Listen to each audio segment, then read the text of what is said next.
اللہ اللہ اللہ اللہ اللہ اللہ اللہ۔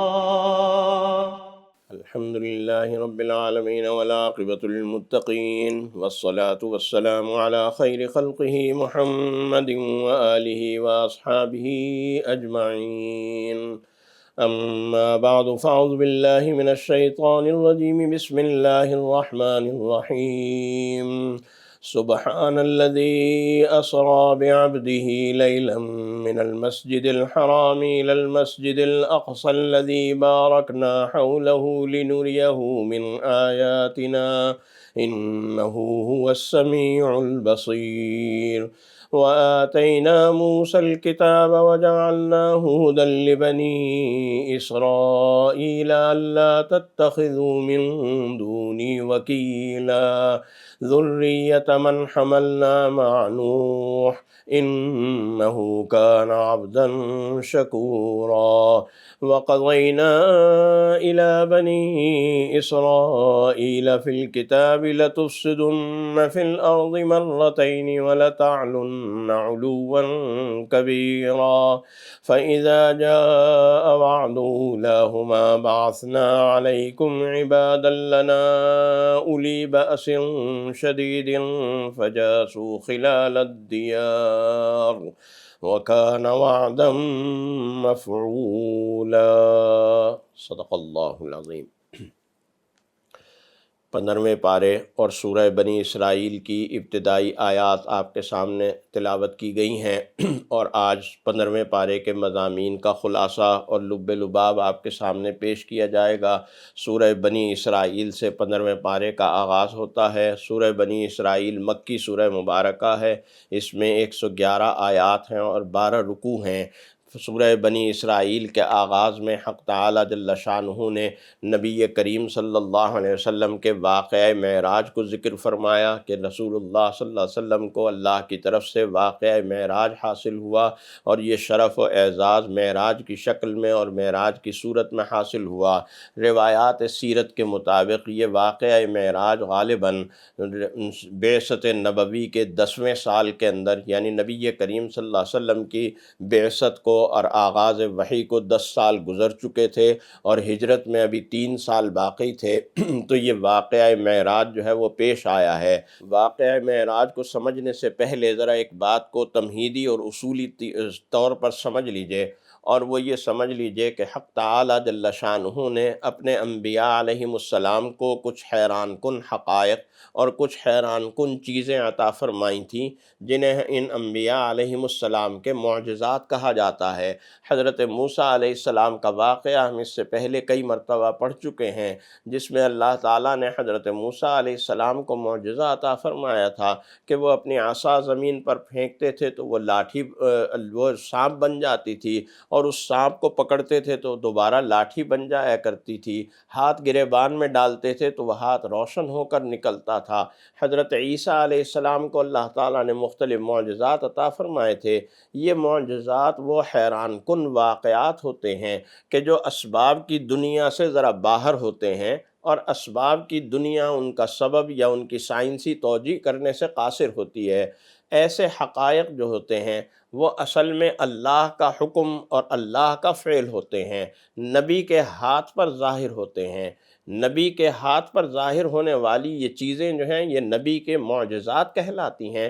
اور جہاں نبی کی زندگی، نبی کی صداقت و دیانت، اس کی نبوت و رسالت کی دلیل و برہان ہوتا ہے، وہاں یہ معجزات بھی اس کی نبوت کی برہان اور دلیل ہوا کرتے ہیں. ان معجزات کو اگر ہم غور کریں اور دیکھیں تو یہ معجزات 2 طرح کے ہیں جو اللہ تعالیٰ نے مختلف انبیاء علیہم السلام کو عطا فرمائے. کچھ معجزات وہ ہیں جو علمی معجزات کہلاتے ہیں. علمی اعتبار سے اللہ تعالیٰ نے انبیاء علیہم السلام کو معجزات عطا فرمائے. مثلا حضرت داؤد علیہ السلام جب زبور کی تلاوت کیا کرتے تھے تو ان کی آواز کی ایک ایسی تاثیر تھی، اور زبور کے کلمات کی کچھ ایسی تاثیر تھی کہ پرندے بھی چلتے چلتے رک جاتے تھے، پرندے بھی اڑنا بند کر دیتے تھے، جو جانور ہیں وہ بھی رک کر سننا شروع کر دیتے تھے، حتیٰ کہ بادل بھی رک جاتے تھے اور وہ بھی ہوائیں بھی رک کر جو ہے حضرت داؤد علیہ السلام کی اس تلاوت کو سنتی تھیں۔ یہ اس طرح کے علمی معجزات ہیں جو اللہ تعالیٰ نے عطا فرمائے۔ اسی طرح اللہ تعالیٰ نے حسی معجزات بھی عطا فرمائے۔ حسی معجزات میں جیسے حضرت موسیٰ علیہ السلام کے اس معجزے کا بھی ذکر ہوا کہ عصا پھینکی وہ سانپ بن گیا، سانپ کو پکڑا تو وہ دوبارہ عصا اور لاٹھی بن گیا۔ یہ حسی معجزات ہیں۔ نبی کریم صلی اللہ علیہ وسلم کو بھی اللہ تعالیٰ نے علمی معجزات بھی عطا فرمائے اور حسی معجزات بھی عطا فرمائے۔ اگر ہم انبیاء علیہم السلام کی تاریخ کا اور ان کو ملنے والے معجزات کا مطالعہ کریں تو حسی معجزات میں سب سے اعلیٰ معجزہ واقعہ معراج ہے۔ معراج کا معجزہ ہے جو اللہ تعالیٰ نے نبی کریم صلی اللہ علیہ وسلم کو عطا فرمایا۔ اور علمی معجزات میں، معجزات کی دنیا میں پورے انبیاء سابقین علیہم السلام کے اور نبی کریم صلی اللہ علیہ وسلم کے معجزات کو اگر ملایا جائے تو علمی دنیا کے جو معجزات ہیں ان میں قرآن کریم سب سے بڑا علمی معجزہ ہے۔ اللہ تعالیٰ نے یہ علمی معجزہ بھی نبی کریم صلی اللہ علیہ وسلم ہی کو عطا فرمایا۔ گزشتہ سورہ مبارکہ جو ہم نے کل ختم کی اور مکمل کی، سورۃ النحل، اس سورہ مبارکہ میں اللہ تعالیٰ نے اس علمی معجزے کا ذکر کیا، یعنی قرآن کریم کا۔ آج جس سورہ مبارکہ کا ہم آغاز کر رہے ہیں یعنی سورہ بنی اسرائیل، اس کو سورہ اسراء بھی کہا جاتا ہے اور سورہ بنی اسرائیل بھی کہا جاتا ہے، اس سورہ مبارکہ میں نبی کریم صلی اللہ علیہ وسلم کو ملنے والے اس حسی معجزے کا ذکر ہے کہ جو معجزات حسیہ کی تاریخ میں سب سے بڑا معجزہ ہے۔ اس سے بڑا حیران کن معجزہ کسی اور نبی کی زندگی میں اور تاریخ میں ہمیں نہیں مل سکتا۔ چنانچہ آغاز اسی انداز سے ہوتا ہے کہ سبحان الذی اسریٰ بعبدہ لیلا من المسجد الحرام الی المسجد الاقصی الذی بارکنا حولہ لنریہ من آیاتنا۔ پاک ہے وہ ذات، بلند و بالا ہے وہ ذات ان اعتراضات سے، پاک ہے وہ ذات ان اعتراضات، ان توجیحات اور ان سوالات سے کہ جو نبی کریم صلی اللہ علیہ وسلم کی اس معراج کے اور اس سیر کے بارے میں لوگ کر رہے ہیں۔ اس نے اپنے بندے کو سیر کرائی رات کے ایک حصے کے اندر، اسریٰ بعبدہ لیلا، سیر کرائی، اور کہاں سے کہاں تک کی کرائی؟ من المسجد الحرام الی المسجد الاقصی، مسجد حرام سے اور مسجد اقصی تک۔ یہ جو واقعہ ہے اس پورے واقعے کو دو حصوں میں تقسیم کیا جا سکتا ہے۔ ایک ہے معراج یا ایک ہے وہ سفر کہ جو زمینی سفر ہے۔ وہ زمینی سفر مسجد الحرام سے یعنی بیت اللہ سے مسجد اقصی کی طرف ہوا۔ پھر ایک آسمانی سفر ہوا اور وہ آسمانی سفر ہوا مسجد اقصی سے آسمان دنیا کی طرف کہ ساتوں آسمان اور پھر ساتوں آسمان سے بھی اوپر اللہ تعالیٰ نے نبی کریم صلی اللہ علیہ وسلم کو ملاقات کا شرف عطا کیا۔ ثم دنا فتدلی فکان قاب قوسین او ادنی۔ یہاں اس سورہ مبارکہ میں یعنی سورہ بنی اسرائیل میں جو پہلا حصہ زمینی سفر کا ہے، اس زمینی سفر کو بیان کیا جا رہا ہے کہ اللہ تعالیٰ نے رات کے ایک حصے میں مسجد حرام سے اور مسجد اقصی تک کی سیر کرائی، اور کس کو کرائی؟ اپنے بندے کو کرائی۔ اسریٰ بعبدہ، اپنے بندے کو کرائی۔ تو بندے سے مراد کیا ہے؟ یعنی بندے سے مراد انسان ہے، بندے سے مراد نبی کریم صلی اللہ علیہ وسلم ہے کہ جنہوں نے اپنے جسم اور روح دونوں کے ساتھ عالم بیداری کے اندر، یہ کوئی خواب کا واقعہ نہیں ہے، اس لیے کہ اگر یہ خواب ہوتا یا ایک محض روحانی سیر ہوتی تو اللہ تعالیٰ اس کا آغاز اس انداز سے نہ کرتا جس انداز سے کیا جا رہا ہے۔ سبحان الذی اسریٰ بعبدہ، بلند و بالا ہے اللہ کی ذات، پاک ہے اللہ کی ذات۔ اللہ نے اور معجزات بھی بیان کیے ہیں، انبیاء علیہ السلام کے بہت معجزات بیان ہوئے۔ کہیں اللہ تعالیٰ نے کسی معجزے کو بیان کرنے سے پہلے سبحان الذی کے الفاظ نہیں بیان کیے، صرف اس واقعہ معراج کو بیان کرتے ہوئے اللہ تعالیٰ نے سبحان الذی سے آغاز فرمایا۔ تو یہ اس معجزے کی عظمت اور اس معجزے کی بڑائی کی نشانی ہے، اس لیے کہ یہ معجزہ انتہائی بڑا معجزہ ہے اور دیا اس نبی کو جا رہا ہے کہ جو اللہ کا آخری نبی ہے، جو نبوت کے انتہائی اعلیٰ مقام کے اوپر فائز ہے، کہ جس سے اوپر کوئی مقام نبوت اور مقام رسالت نہیں، لہذا اس معجزے سے بھی بڑا کوئی معجزہ رسالت اور معجزہ نبوت نہیں۔ حق تعالیٰ جل شانہ نے یہ واقعہ، جیسے میں نے پہلے عرض کیا کہ سن 10 نبوی کے اندر یعنی نبوت کے 10ویں سال میں اور ہجرت سے 3 سال قبل پیش آیا، اور اس واقعے کا پس منظر جو مفسرین اور سیرت نگار بیان کرتے ہیں وہ یہ ہے کہ ظاہر ہے کہ اس سے پہلے طائف کا واقعہ بھی ہوا، اور طائف میں جو اہل طائف نے جس طرح کا سلوک اور رویہ نبی کریم صلی اللہ علیہ وسلم سے فرمایا، اسی سے پہلے ابو طالب کا بھی انتقال ہوا، وہ بھی آپ کے لیے ایک بڑے غم و اندوہ کا سال تھا۔ حضرت خدیجہ رضی اللہ تعالیٰ عنہا کا انتقال ہوا، وہ بھی آپ کے لیے ایک بڑی غم و اندوہ کی کیفیت تھی۔ اور آپ نے اس سال کو کہ جس سال ابو طالب کا اور حضرت خدیجہ کا انتقال ہوا، عام الحزن کا نام دیا، غم و اندوہ کا سال۔ اسی طرح سے شعب ابی طالب میں جو معاشرتی بائیکاٹ ہوا اہل مکہ کی جانب سے، وہ بھی ایک بڑا مشکل معاملہ تھا اور وہ بھی ہو گزرا تھا۔ تو ان سارے معاملات کے بعد کہ جو بہت مشکل پیش آ رہے تھے، بہت دقتیں اور تکلیفیں پہنچا رہے تھے نبی کریم صلی اللہ علیہ وسلم کو، اللہ تعالیٰ نے یہ ایک ایسا مقام اور ایسا منصب عطا کیا، ایک ایسا سفر کرایا نبی کریم صلی اللہ علیہ وسلم کو کہ جس سفر سے ان کی وہ ساری کلفتیں اور وہ ساری ذہن کی کاوشیں اور محنتیں اور ساری تھکاوٹ جو تھی، وہ اللہ تعالیٰ نے دور فرما دی اس مقام اور اس مرتبے سے۔ اس لیے فرمایا انہ هو السمیع البصیر، جو کچھ تم کر رہے ہو نبی کریم صلی اللہ علیہ وسلم کے ساتھ، اللہ تعالیٰ ان باتوں کو سن بھی رہا ہے اور ان تمام معاملات کو دیکھ بھی رہا ہے، اس کے مشاہدے میں اور اس کے علم میں ہے۔ وَآتَيْنَا مُوسَى الْكِتَابَ وَجَعَلْنَاهُ هُدًى لِّبَنِي إِسْرَائِيلَ أَلَّا تَتَّخِذُوا مِن دُونِي وَكِيلًا۔ اور یہ کوئی آج کا معاملہ نہیں ہے، اللہ کی طاقت اور اللہ کی قدرت تو اسی طرح سے، اللہ کی حمایت اسی طرح اللہ کے انبیاء علیہ السلام کو حاصل رہی، حضرت موسیٰ علیہ السلام ہوں یا بعد کے انبیاء ہوں، اللہ تعالیٰ کی حمایت، اللہ کی طاقت اور اللہ کی قدرت اسی طرح سے ساتھ رہی۔ چنانچہ اس ضمن میں اللہ تعالیٰ نے بنی اسرائیل پر جو ایک عنایت 2 مرتبہ ہوئی اس کا حوالہ دیا، اور وہ اس طرح سے ہوا کہ بابل کا ایک بادشاہ تھا بخت نصر، اس نے فلسطین کے اوپر حملہ کیا اور فلسطین پر حملہ کر کے بنی اسرائیل کو گرفتار کر لیا، اور بنی اسرائیل کو اپنا غلام اور اپنا عورتوں کو لونڈیاں بنا کر رکھا اور ان پر بڑے ظلم و ستم کیے۔ چنانچہ اللہ تعالیٰ نے 70 سال اسی طرح کے گزرے۔ 70 سال کی غلامی کے بعد اللہ تعالیٰ نے پھر ایک بادشاہ کے ذریعے سے، ایران کا ایک بادشاہ تھا اخسیوس، اس کے ذریعے سے اللہ تعالیٰ نے بنی اسرائیل کو اس غلامی سے اور اس دور سے نجات عطا فرمائی۔ تو اللہ کا ایک انعام یہ ہوا، اور اس طریقے سے بنی اسرائیل اس غلامی کے دور سے نکلے، لیکن بجائے اس کے کہ اللہ کے شکر گزار بندے بنتے، اللہ کے اس انعام پر اللہ کا شکر ادا کرتے، انہوں نے وہی باغیانہ روش جو ہے وہ اختیار کیے رکھی، اللہ کا شکر نہیں ادا کیا، لہذا اللہ تعالیٰ نے پھر انہیں عذاب کے اندر دوچار کیا، اور اسی طرح سے اللہ تعالیٰ ان کے اوپر مسلط رہا، اور اللہ تعالیٰ نے ان سے اپنی گستاخی اور اپنے اس کے نتیجے میں ان کے اوپر عذاب مسلط کیا۔ چنانچہ اللہ تعالیٰ ان باتوں کو بیان کرتے ہوئے یہ بات کہتا ہے کہ دیکھو، اللہ تعالیٰ اگر کسی مشکل کے اندر گرفتار کرے تو صبر کرنا، انعام کرے تو اللہ کا شکر ادا کرنا۔ عسیٰ ربکم ان یرحمکم ان عدتم عدنا وجعلنا جہنم للکافرین حصیرا ان ھذا القرآن یہدی للتی ہی اقوم ویبشر المؤمنین الذین یعملون الصالحات ان لہم اجرا کبیرا۔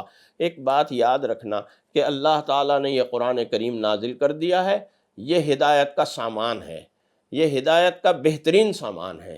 یہدی للتی ہی اقوم، جس قوم کی ذہنی صلاحیت صحیح ہوگی اور سیدھی ہوگی، جس قوم کی بھی سوچ اور فکر عادلانہ اور منصفانہ ہوگی، اس قوم کے لیے یہ قرآن ہدایت کا سامان ہے۔ لہذا اس کے عادلانہ اور منصفانہ ہونے کا مطلب کیا ہے کہ ایک ایسا زبردست معاشرتی نظام اللہ تعالیٰ نے عطا فرمایا ہے کہ اگر تم اس معاشرتی نظام کو دیکھو تو وہ اتنا فطری ہے، اور انسانی مزاج، اگر انسان کا مزاج عادلانہ ہو، اس کے اندر حجت بازی اور ضد بازی یا کسی کی بیجا مخالفت اور دشمنی کا معاملہ نہ ہو، تو وہ دیکھے گا اور سمجھے گا کہ واقعتاً اللہ نے جو معاشرتی نظام ہمیں عطا فرمایا ہے اس قرآن کے ذریعے سے، وہ بہترین معاشرتی نظام ہے، اس سے بہتر کوئی معاشرتی اور اخلاقی نظام نہیں ہو سکتا۔ چنانچہ اس معاشرتی نظام کو اللہ تعالیٰ نے اس سورہ مبارکہ میں، یعنی سورہ بنی اسرائیل میں بیان فرمایا۔ آیات مبارکہ نمبر 23 سے 37 تک اللہ نے کل 17 احکام ذکر فرمائے ہیں۔ ان 17 احکام پر اگر آپ غور فرمائیں اور ان کی ترتیب پر غور فرمائیں تو آپ کو محسوس ہوگا کہ زندگی کے ہر گوشے اور زندگی کے ہر پہلو سے اس میں ہدایات اور تعلیمات موجود ہیں، چاہے وہ فکری زندگی ہو، ایمانی اور عقائد کی زندگی ہو، چاہے وہ عبادات کی زندگی ہو، چاہے وہ معاملات و معاشرت کی زندگی ہو، چاہے وہ مالی معاملات اور معیشت اور اقتصاد کی زندگی ہو۔ ہر شعبہ زندگی سے متعلق انسانی رویے، انسانی اخلاقی اقدار کیا ہونی چاہیے، ان کو بیان کیا۔ چنانچہ فرمایا وَقَضَىٰ رَبُّكَ أَلَّا تَعْبُدُوا إِلَّا إِيَّاهُ، تمہارے پروردگار نے، اب یہ فیصلہ کس کا ہے؟ تمہارے پروردگار کا۔ ظاہر ہے تمہارے پروردگار سے مراد اہل ایمان کا پروردگار بھی ہے اور اہل کفر کا، اس لیے کہ اللہ تعالیٰ تو ان لوگوں کا خالق بھی ہے جو اللہ کے ماننے والے ہیں، ان کا پروردگار بھی ہے، ان کے لیے سامان زندگی فراہم کرنے والا بھی ہے جو اللہ کے مطیع اور فرما بردار ہیں، اللہ کے نبی کے ماننے والے ہیں، اور ان کا بھی خالق اللہ ہی ہے جو اللہ کے باغی اور سرکش ہیں۔ ان کے لیے سامان حیات اور سامان زندگی پیدا کرنے والا بھی اللہ ہی ہے، رب العالمین ہے، وہ سب کا رب ہے، وہ صرف رب المومنین نہیں ہے۔ لہذا اس رب العالمین کا فیصلہ ہے، کیا فیصلہ ہے؟ کہ اللہ تعبدوا الا ایاہ، نمبر ایک، کہ اس پروردگار عالم کے علاوہ کسی کی عبادت نہ کرنا، صرف اسی کی عبادت کرنا۔ نمبر دو، وبالوالدین احسانا، اور دیکھو والدین کے ساتھ حسن سلوک کرنا۔ یہاں دیکھیے ایک بڑی لطیف بات ہے، یہ بات میں پہلے بھی عرض کر چکا ہوں کہ جہاں اللہ تعالیٰ اپنی وحدانیت اور توحید کا حکم دیتا ہے، شرک سے منع کرتا ہے، اس کے فوراً بعد والدین کے ساتھ حسن سلوک کا ذکر ہوتا ہے۔ یہاں ایک اور بات نظر آ رہی ہے کہ اپنی توحید کی بات تو اللہ تعالیٰ نے آیت کے ایک حصے میں، یعنی پوری ایک آیت بھی مکمل نہیں ہے، وَقَضَىٰ رَبُّكَ أَلَّا تَعْبُدُوا إِلَّا إِيَّاهُ، یہاں ابھی آیت ختم نہیں ہوئی، یہاں بات مکمل ہو گئی کہ اس کے سوا اور کسی کی عبادت نہ کرو۔ آگے پھر والدین کے ساتھ حسن سلوک کی جب بات شروع ہو رہی ہے تو وہ آگے کئی آیات تک چل رہی ہے، یعنی والدین کی جب بات ہو رہی ہے تو وہ 3-4 آیات میں اللہ تعالیٰ بیان فرما رہا ہے۔ تو پہلا اصول تو ایک بنیادی اصول بتلا دیا کہ ان کے ساتھ حسن سلوک کرنا، پھر اس حسن سلوک کے مظاہر کیسے ہونے چاہیے، اس کی جزوی تعلیمات بتلائی گئیں کہ اما یبلغن عندک الکبر احدہما او کلاہما فلا تقل لہما اف، کہ دیکھو والدین بڑھاپے کی حالت میں ان دونوں یا ان دونوں میں سے ایک کوئی ملے تو انہیں اف بھی نہ کہنا، یعنی کوئی انتہائی چھوٹی اور معمولی بات بھی ہو جو تمہاری بہت کمزور سی ناگواری کو بھی ظاہر کر رہی ہو، وہ بات بھی ان کے سامنے نہ کرنا۔ ولا تنہرہما، انہیں ڈانٹنا ڈپٹنا اور جھڑکنا مت، وقل لہما قولا کریما، ان سے اعزاز کے اور اکرام کے ساتھ بات کرنا، واخفض لہما جناح الذل من الرحمت، اور ان کے سامنے تواضع کا برتاؤ کرنا، ایسا برتاؤ کرنا جیسے ایک پرندہ جو ہے وہ اپنے پورے وجود کو سمیٹ کر نیچے کی طرف آ رہا ہوتا ہے، وہ تواضع کا مظاہرہ کرتے ہوئے آ رہا ہوتا ہے، اس کی گردن نیچے ہوتی ہے، اس نے اپنے پروں کو، اپنے وجود کو سمیٹا ہوا ہوتا ہے۔ اسی طرح جب تم والدین کے پاس جاؤ تو تمہیں تواضع کا مظاہرہ کرنا ہوگا، اپنے وجود کو سمیٹ کر جانا ہوگا، اپنی نظریں اور اپنے سر کو نیچے جھکا کر جانا ہوگا۔ وَاخْفِضْ لَهُمَا جَنَاحَ الذُّلِّ مِنَ الرَّحْمَةِ وَقُلْ رَبِّ ارْحَمْهُمَا كَمَا رَبَّيَانِي صَغِيرًا، اور یہ دعا کرتے رہنا اپنے والدین کے لیے کہ اے میرے پروردگار ان دونوں پر ایسے ہی رحم فرما جیسے بچپن میں انہوں نے میری پرورش کی، جیسی شفقت سے، جیسی رحمت سے انہوں نے میری بچپن میں پرورش کی، اے اللہ ان کے اوپر بھی ایسی رحم فرمانا۔ یہ دعا اپنے والدین کے لیے کرتے رہنا۔ ربکم اعلم بما فی نفوسکم ان تکونوا صالحین فانہ کان للأوابین غفورا، اللہ تعالیٰ جانتا ہے، جو والدین کے ساتھ تم حسن سلوک کرو گے وہ بھی جانتا ہے، جو دلوں میں ان کے لیے خیال رکھو گے اللہ تعالیٰ اس کو بھی جانتا ہے۔ لہٰذا اللہ سے رجوع کرتے رہنا، اللہ بڑا غفور الرحیم۔ وآت ذی القربى حقہ، تیسری بات معاشرتی تعلیم کے طور پر رشتہ داروں کو ان کے حقوق دیتے رہنا، جو جس کا حق ہے، اولاد کا جو حق ہے وہ اولاد کو دینا، والدین کا جو حق ہے وہ والدین کو دینا، میاں بیوی کے جو حقوق ہیں وہ ایک دوسرے کو ادا کرتے رہیں، اسی طرح مسکین کا جو حق ہے وہ بھی ادا کرتے رہنا، ابن السبیل مسافر کا جو حق ہے وہ بھی ادا کرتے رہنا، ولا تبذر تبذیرا، اور مالی معاملات میں فضول خرچی نہ کرنا، اسراف سے کام نہ لینا، بلکہ اپنے خرچ کو اعتدال اور توازن کے ساتھ رکھنا۔ رسول اللہ صلی اللہ علیہ وسلم نے فرمایا کہ جو خرچ میں اعتدال اور توازن کو رکھتا ہے، فضول خرچی سے اپنے آپ کو بچاتا ہے اور بخل سے بھی بچاتا ہے، وہ کبھی بھی فاقے کا شکار نہیں ہوتا، اس کے اوپر کبھی معاشی بحران نہیں ہوتا۔ لہذا اپنے خرچوں کے اندر ایک توازن اور اعتدال ہونا چاہیے، نہ اس میں بخل اور کنجوسی ہو اور نہ اس میں فضول خرچی ہو۔ ان المبذرین کانوا اخوان الشیاطین وکان الشیطان لربہ کفورا، بلا شبہ جو فضول خرچی کرنے والے ہوتے ہیں وہ شیطان کے بھائی ہوتے ہیں، اور شیطان اپنے رب کا ناشکرہ ہے۔ وَإِمَّا تُعْرِضَنَّ عَنْهُمُ ابْتِغَاءَ رَحْمَةٍ مِّن رَّبِّكَ تَرْجُوهَا فَقُل لَّهُمْ قَوْلًا مَّيْسُورًا۔ 8ویں ہدایت یہ دی جا رہی ہے کہ اگر کوئی مالی بحران ہو جاتا ہے، کوئی اقتصادی حالات خراب ہو جاتے ہیں، تو دیکھو اللہ سے ان حالات سے اللہ کی رحمت طلب کرنا، اللہ سے یہ مانگنا کہ اے اللہ ہماری مشکل کو آسان فرما دے، اس لیے کہ اللہ تعالیٰ کا اصول ہے کہ ان مع العسر یسرا، ہر تنگی کے ساتھ، ہر مشکل کے ساتھ اللہ آسانی بھی پیدا فرماتا ہے۔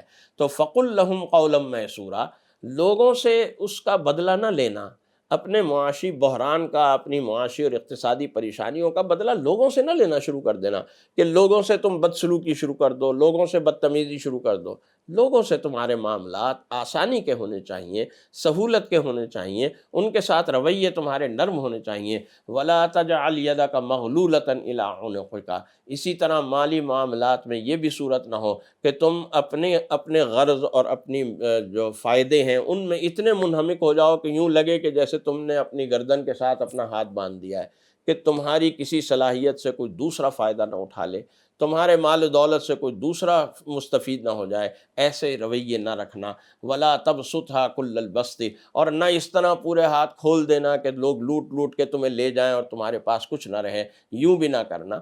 اعتدال اور توازن کی راہ ہمیشہ اختیار کرنا۔ ان ربک یبسط الرزق لمن یشاء ویقدر، اللہ تعالیٰ جس کے لیے چاہتا ہے رزق کے دروازے کھول دیتا ہے، جس کے لیے چاہتا ہے رزق کے راستوں کو تنگ کر دیتا ہے۔ انہ کان بعبادہ خبیرا بصیرا، اس لیے کہ اللہ تعالیٰ اپنے بندوں کا بڑا خبردار ہے، ان کی ایک ایک بات سے باخبر ہے اور ان کے ایک ایک فعل کو اور ایک ایک عمل کو دیکھ بھی رہا ہے۔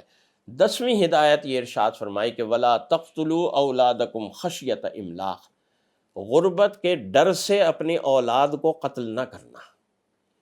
ایک جگہ یہ پہلے بھی آئی ہے یہ بات اور یہ ہدایت، اور وہاں اللہ تعالیٰ یہ فرماتا ہے کہ وَلَا تَقْتُلُوا أَوْلَادَكُمْ مِنْ إِمْلَاقٍ، غربت کی وجہ سے اپنے اولاد کو قتل نہ کرنا۔ یعنی ایک ہے کہ غربت موجود ہے، اس موجود غربت کی وجہ سے اپنی اولاد کو قتل نہ کرنا۔ یہاں جو بات ہے وہ اس سے تھوڑی سی مختلف ہے، اور فرمایا وَلَا تَقْتُلُوا أَوْلَادَكُمْ خَشْيَةَ إِمْلَاقٍ، کہ غربت اس وقت تو موجود نہیں ہے، البتہ اولاد کے آنے سے یا اولاد کے بڑھنے سے اس کے پیدا ہونے کا اندیشہ ہے کہ اولاد زیادہ ہو گئی، آبادی زیادہ ہو گئی تو غربت پیدا ہو جائے گی، یہ اندیشہ ہے، یہ اندیشہ اور یہ خوف ہے، تو اس وجہ سے اولاد کو قتل نہ کرنا۔ نحن نرزقہم وإیاکم، ہم انہیں بھی رزق دیتے ہیں اور تمہیں بھی رزق دیتے ہیں۔ یہاں ایک لطیف بات ہے کہ جہاں اللہ تعالیٰ نے یہ کہا تھا نا وَلَا تَقْتُلُوا أَوْلَادَكُمْ مِنْ إِمْلَاقٍ، کہ موجود غربت کی وجہ سے اولاد کو قتل نہ کرنا، تو وہاں اللہ نے کہا نحن نرزقکم وإیاہم، کہ تمہیں بھی ہم رزق دیتے ہیں، یعنی جو موجود افلاس ہے، جو موجود غربت ہے اس کو بھی ہم ہی دور کریں گے، اور جو اولاد کو رزق دینا وہ بھی ہم ہی دیں گے۔ یہاں اللہ نے کہا نحن نرزقہم وإیاکم، کہ اس وقت تو غربت نہیں ہے، غربت کا اندیشہ ہے، ہم اس اولاد کو بھی ہم ہی رزق دیتے ہیں، تمہیں بھی ہم ہی رزق دیتے ہیں۔ نحن نرزقہم وإیاکم ان قتلہم کان خطئا کبیرا ولا تقربوا الزنا انہ کان فاحشا۔ 11ویں ہدایت یہ دی جا رہی ہے کہ زنا کے قریب نہ جانا، یہ بہت ہی بری کی بے حیائی کی حرکت ہے، وساء سبیلا، اور بہت برا راستہ ہے۔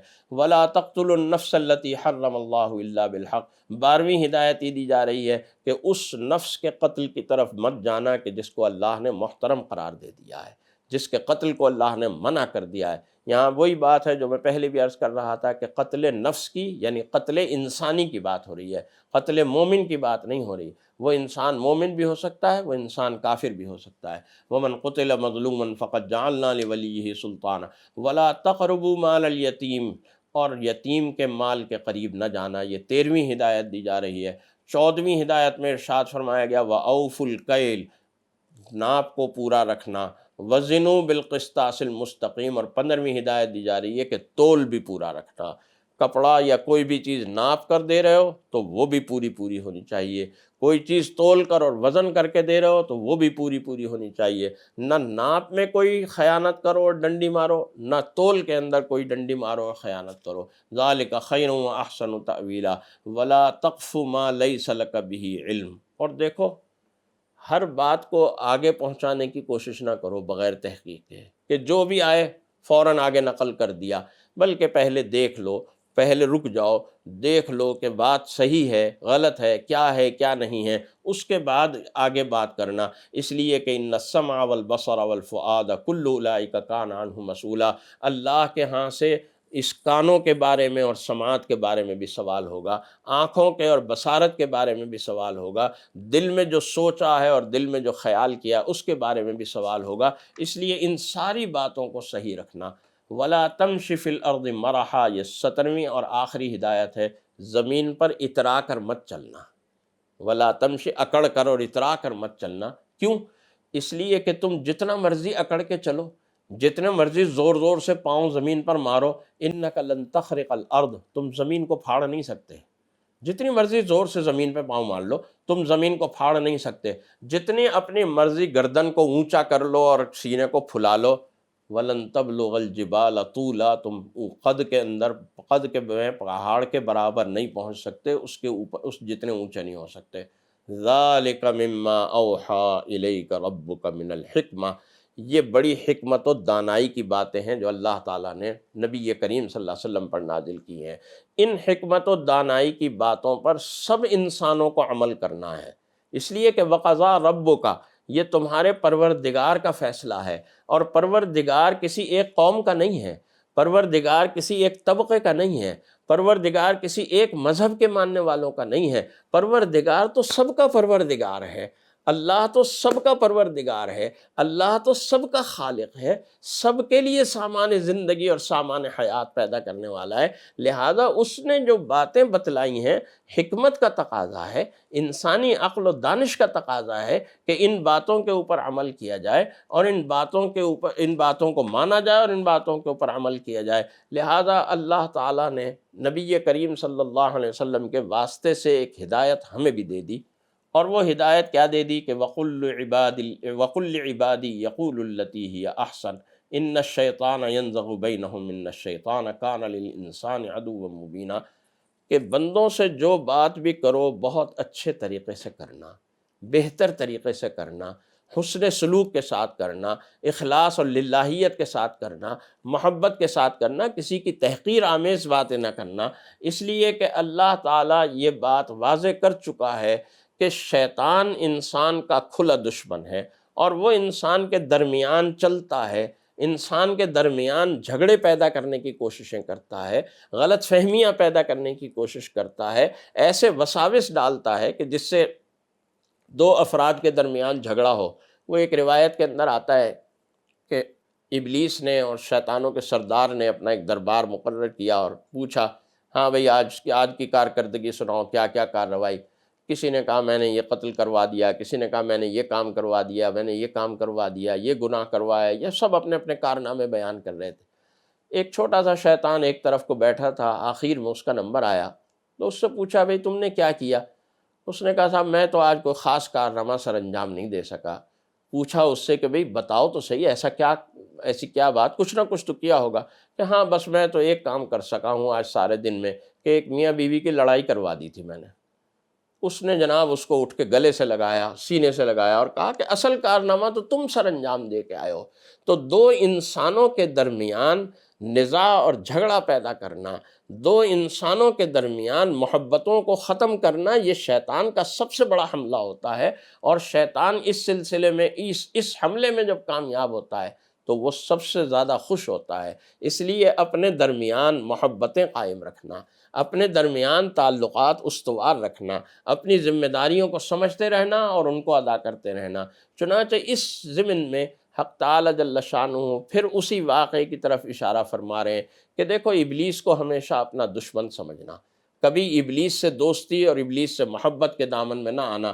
وَإِذْ قُلْنَا لِلْمَلَائِكَةِ اسْجُدُوا لِآدَمَ فَسَجَدُوا إِلَّا إِبْلِيسَ قَالَ أَأَسْجُدُ لِمَنْ خَلَقْتَ طِينًا قَالَ أَرَأَيْتَكَ هَذَا الَّذِي كَرَّمْتَ عَلَيَّ لَئِنْ أَخَّرْتَنِي إِلَىٰ يَوْمِ الْقِيَامَةِ لَأَحْتَنِكَنَّ ذُرِّيَّتَهُ إِلَّا قَلِيلًا، کہ ابلیس نے شیطان نے ابلیس نے اللہ کے حکم کے بعد آدم کے سامنے سجدہ کرنے سے انکار کر دیا تھا، اور یہ کہا تھا کہ میں کیسے سجدہ کروں کہ جسے تو نے مٹی سے بنایا ہے، کہ کس بنیاد پر اس کو میرے اوپر اعزاز دیا ہے، وہ کون سی بنیاد ہے؟ ھذا الذی کرمت علیہ، کہ مٹی سے بنا کے اسے میرے اوپر کیسے معزز بنا دیا، میرے سے زیادہ اعزاز اس کو کیسے دے دیا، میں اس کو سجدہ کروں، یہ کیسے ممکن ہے؟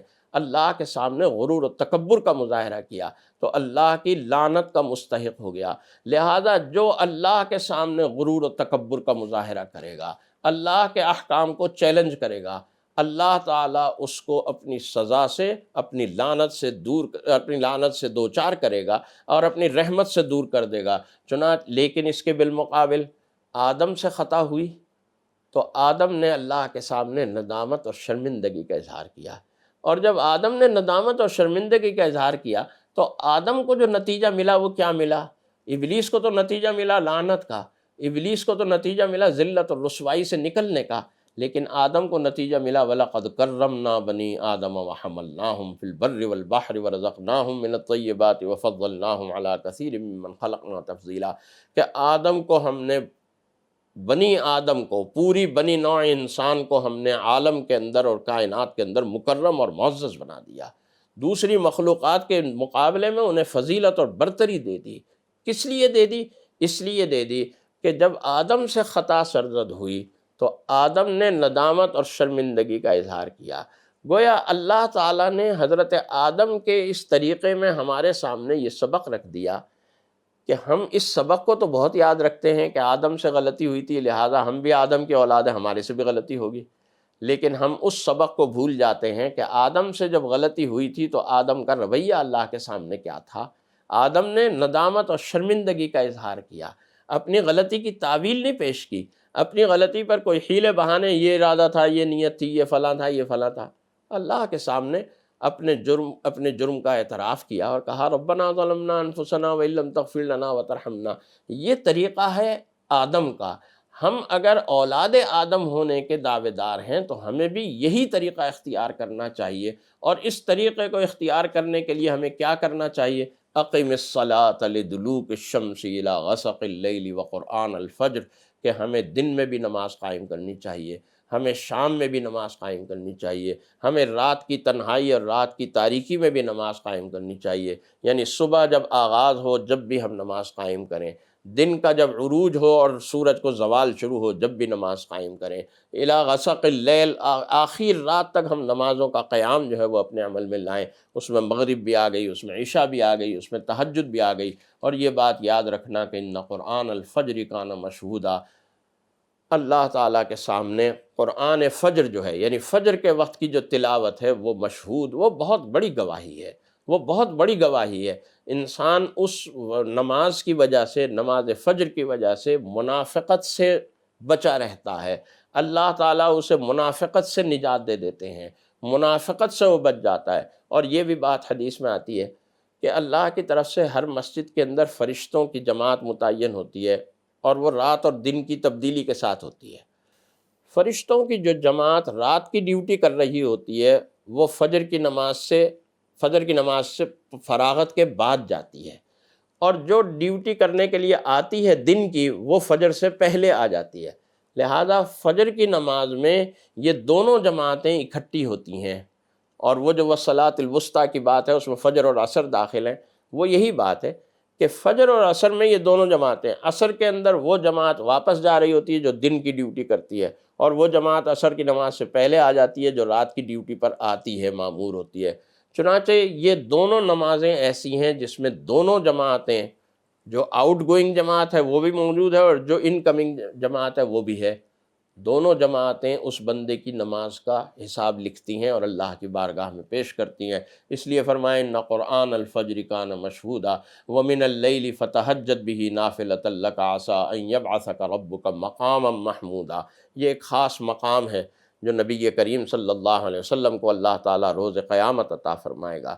شروع سورہ مبارکہ میں اللہ تعالیٰ نے نبی کریم صلی اللہ علیہ وسلم کے واقعہ معراج کو بیان کیا تھا اور اس مقام و منصب کو بیان کیا تھا۔ اب سورہ مبارکہ کے آخر میں اللہ تعالیٰ مقام محمود کہ وہ مقام ہوگا کہ جب اللہ تعالیٰ نبی کریم صلی اللہ علیہ وسلم اللہ کے سامنے سجدہ ریز ہو جائیں گے اور اللہ کے لیے کلمات حمد ادا کریں گے۔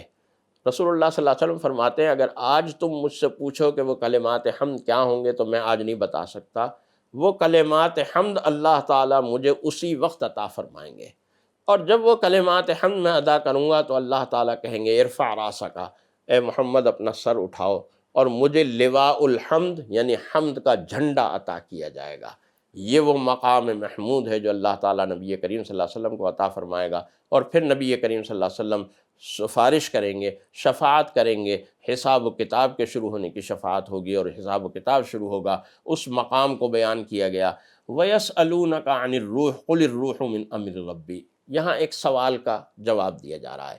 3 سوالات تھے جو اہل مکہ مدینہ کے یہود سے سیکھ کر آئے تھے، ان میں سے ایک سوال کا جواب اس سورہ مبارکہ میں دیا جا رہا ہے، اور 2 سوالوں کا جواب آئندہ سورہ مبارکہ یعنی سورۃ الکہف کے اندر آئے گا۔ وہ سوال پہلا کیا تھا؟ عبداللہ ابن مسعود فرماتے ہیں کہ روح کے بارے میں پہلا سوال تھا کہ یہ لوگ تم سے روح کے بارے میں پوچھیں گے، تو آپ کہہ دیجئے کہ روح پروردگار عالم کا ایک معاملہ ہے، اور اس سلسلے میں انسانوں کو جو علم دیا گیا ہے وہ بہت تھوڑا ہے۔ ان مضامین کے ساتھ ساتھ حق تعالیٰ جل شانہ سورہ بنی اسرائیل کے مضامین کو مکمل فرماتے ہیں۔ سورۃ الکہف کے مضامین کا آغاز ہوتا ہے۔ سورۃ الکہف کی آیات مبارکہ 1 تا 74 15ویں پارے میں ہے، اور 75ویں آیت سے 16ویں پارے کا آغاز ہوگا۔ سورۃ الکہف مکی سورہ مبارکہ ہے، اس میں 110 آیات ہیں اور 12 رکوع ہیں۔ سورۃ الکہف کے متعلق بھی یہی بات علماء مفسرین شان نزول کے متعلق فرماتے ہیں کہ قریش مکہ باقاعدہ مدینہ منورہ یثرب گئے اور وہاں جا کر یہود مدینہ سے ملے، کیونکہ وہ زمانہ ایسا تھا کہ مذہبی اور دینی معاملات میں بطور خاص جو یہودی علماء تھے ان یہودی علماء کی ایک دھاک بیٹھی ہوئی تھی۔ علمی اعتبار سے وہ بڑے اس زمانے کے بڑے اسکالر اور بڑے علماء کہلاتے تھے، لوگ علمی مشاورت انہی سے کیا کرتے تھے۔ چنانچہ قریش مکہ کا ایک وفد ان علماء کے پاس گیا اور ان سے کہا کہ علمی اعتبار سے ہمیں کوئی ایسی چیز بتلائیے کہ جس سے ہم رسول اللہ صلی اللہ علیہ وسلم کی تردید کر سکیں۔ تو 3 سوالات جو تھے وہ ان علماء یہود نے بتلائے کہ رسول اللہ صلی اللہ علیہ وسلم سے یہ 3 سوالات کرنا، اگر ان 3 میں سے وہ 2 کی تفصیل بتلا دیں اور ایک کے متعلق یہ کہیں کہ نہیں اس بارے میں میں کچھ نہیں کہہ سکتا، تو سمجھ لینا وہ اللہ کے سچے نبی ہیں، وہ واقعتاً اللہ کے سچے نبی ہیں۔ چنانچہ وہ ایک سوال جو تھا وہ تو روح کے متعلق تھا جو سورہ بنی اسرائیل کے اندر آیا، اور وہی سوال تھا جس کے متعلق انہوں نے کہا تھا یہود مدینہ نے کہ وہ اگر کہیں کہ اس کے متعلق مجھے نہیں معلوم کہ کیا ہے، میں زیادہ بیان نہیں کر سکتا، تو سمجھ لینا کہ وہ اللہ کے سچے نبی ہیں اور 2 سوالوں کے تفصیلی جوابات دیں۔ جو بقیہ 2 سوال تھے ان میں سے ایک اصحاب کہف کے متعلق تھا اور دوسرا ذوالقرنین کے متعلق تھا۔ ان دونوں سوالات کے جوابات سورۃ الکہف کے اندر دیے گئے۔ اصحاب کہف کا واقعہ بھی سورۃ الکہف کے اندر بیان ہوا اور ذوالقرنین کا واقعہ بھی اسی سورہ مبارکہ میں بیان ہوا، لیکن اصحاب الکہف کا واقعہ آپ 15ویں پارے کے مضامین کے ضمن میں سنیں گے، اور ذوالقرنین کا واقعہ چونکہ 16ویں پارے میں آتا ہے لہٰذا وہ 16ویں پارے کے مضامین کے ضمن میں آئے گا۔ چنانچہ الحمد سے سورہ مبارکہ کا آغاز ہوتا ہے۔ الحمدللہ الذی انزل علی عبدہ الکتاب ولم یجعل لہ عوجا قیما لینذر بأسا شدیدا من لدنہ ویبشر المؤمنین الذین یعملون الصالحات ان لہم اجرا حسنا ماکثین فیہ ابدا۔ اللہ کی تعریف ہے کہ جس اللہ نے اپنے بندے کے اوپر یہ کتاب مبین نازل کی ہے جو کسی بھی قسم کے ٹیڑھے پن سے، کسی بھی قسم کے کجی سے بالکل پاک ہے، بہت خوبصورت، خوبصورت اپنی ظاہر کے اعتبار سے بھی، اپنے الفاظ کے اعتبار سے بھی، اپنی عبارتوں کی ترتیب کے لحاظ سے بھی، اپنے معنی کے ربط کے اعتبار سے بھی، اپنے معنی کی گہرائی اور گہرائی کے اعتبار سے بھی، کسی بھی اعتبار سے آپ اس کو دیکھیں، اس کتاب کو دیکھیں، اس کے کلمات کو دیکھیں، اس کے واقعات کو سنیں اور پڑھیں، تو آپ کو کہیں کسی بات کے اندر کوئی ادنا سی بھی، ذرا سی بھی، رائی کے برابر اور ذرہ برابر بھی آپ کو اس میں ٹیڑھا پن یا اس میں کمزوری نظر نہیں آئے گی۔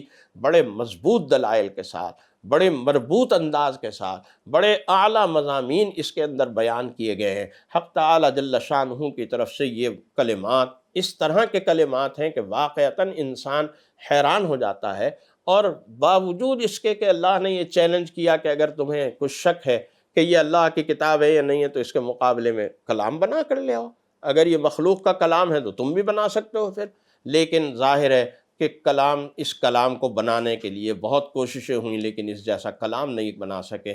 آیت مبارکہ نمبر 9 سے آیت مبارکہ نمبر 22 تک اللہ تعالیٰ نے اصحاب کہف کا واقعہ بیان کیا، اور وہ اصحاب کہف کا واقعہ اصل میں یہ ہے کہ ایک بادشاہ تھا، اور وہ بادشاہ جو تھا وہ کفر و شرک کا علم بردار تھا، اور اس نے اپنے ملک میں، اپنی سلطنت میں کفر و شرک کی علم برداری قائم کی ہوئی تھی۔ کچھ نوجوان تھے جو اللہ کی توحید کے قائل تھے، اللہ کی وحدانیت کے قائل تھے، وہ اس بادشاہ کی ہدایات کے اوپر عمل پیرا نہیں ہوتے تھے۔ چنانچہ بادشاہ نے ان سے کہا کہ بھئی یا تو اگر میری سلطنت میں رہنا ہے تو پھر جو طریقہ میرا ہے، جو میں کہتا ہوں، جو میرے احکام ہیں، میرے آرڈرز ہیں، ان کو فالو کرنا ہوگا، ورنہ تم یہاں میری بستی سے، میری آبادی سے نکل جاؤ، کہیں غار میں جا کے، کسی جنگل میں جا کر بس جاؤ، جہاں مرضی جاؤ، میرا تمہارے سے کوئی تعلق نہیں ہے۔ چنانچہ ان نوجوانوں نے، جن کی تعداد کے متعلق حق تعالیٰ جل شانہ کہتا ہے کہ تعداد کے بارے میں زیادہ فکر نہ کرنا کہ 6 تھے، 7 تھے، 8 تھے، جتنے مرضی تھے، بہرحال وہ نوجوان تھے جو اپنا عقیدہ اور اپنا ایمان بچانے کے لیے اس سلطنت سے نکل آئے اور ایک غار میں آ کر سو گئے۔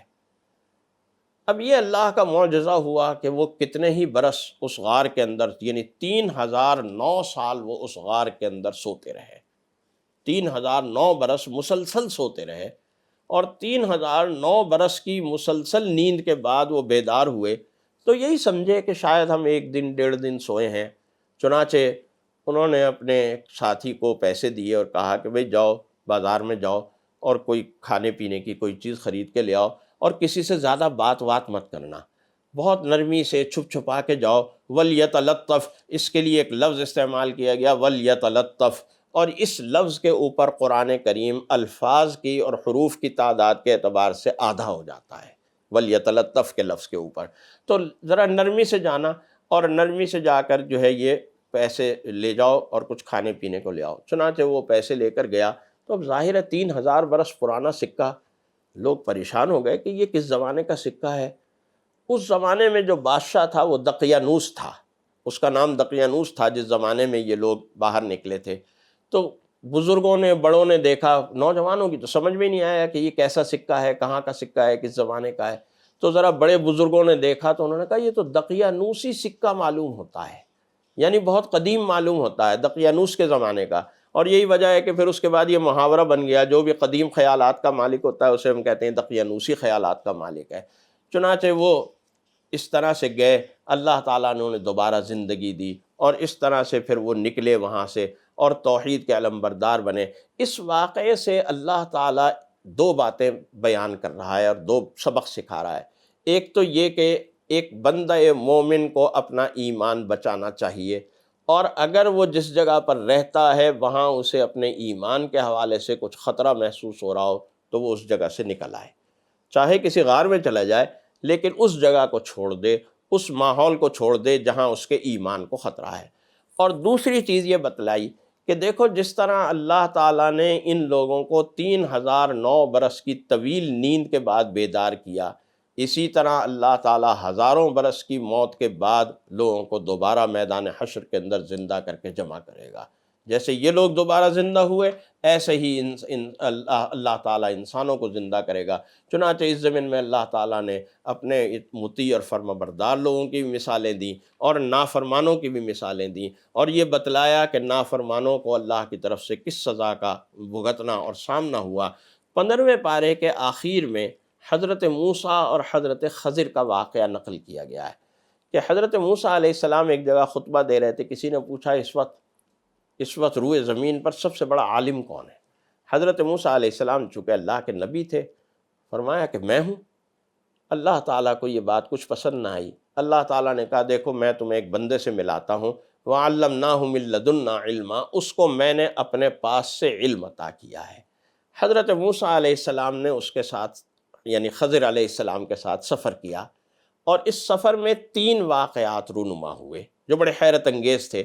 اور حضرت موسیٰ علیہ السلام سے معاہدہ حضرت خضر نے یہ لیا تھا کہ دیکھو میں کوئی کام کروں گا تو اس پہ سوال نہ کرنا، تم میرے ساتھ صبر نہیں کر سکو گے، چل نہیں سکو گے۔ ان تینوں واقعات پر حضرت موسیٰ علیہ السلام نے سوال کر لیا۔